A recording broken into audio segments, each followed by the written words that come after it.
More reaction to a shift in politics. Good evening. This is CTV News. I'm Patricia Vallone. And I'm Byron Scott.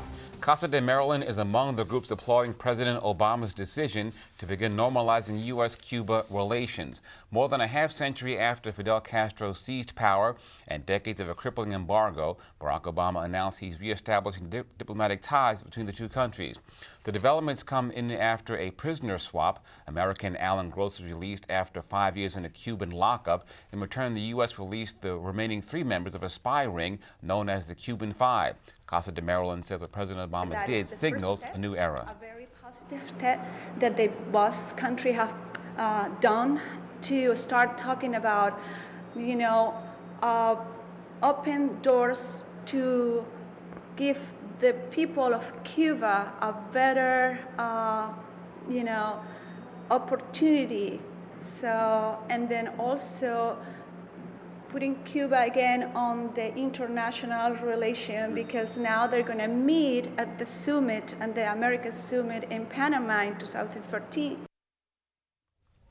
Now, Perea says she's also very hopeful that the changes will lead to the end of the economic embargo. And news of a historic shift in the U.S.-Cuban relations gained mixed reactions across the nation. Jessica Rodriguez, who operates the Cuba de Ella restaurant in Burtonsville, says she's both hopeful and skeptical at the possibility of easing decades-old tensions with her homeland.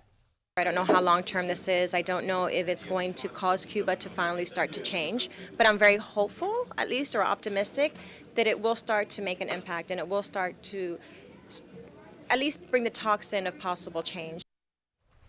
Rodriguez grew up in the U.S. after her parents fled due to the hardships imposed by Fidel Castro's communist regime. She says while most of her elders are not in favor of ending the embargo, she believes this could set the stage for a freer and better Cuba. Start to have a little bit of the access and start to have interactions with, Americans and the internet, that it'll start opening to their eyes to seeing that maybe the way Cuba is, or maybe the way the government in Cuba is not necessarily how it's supposed to be, or it's not how the rest of the world is.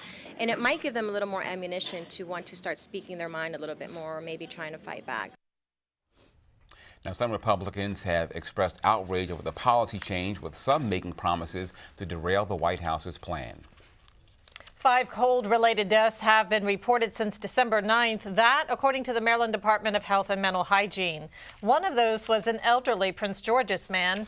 DHMH releases weekly reports on cold-related illnesses. And the Prince George's Enterprise Zone has been expanded. That means more businesses in that area will qualify for income and property tax credits.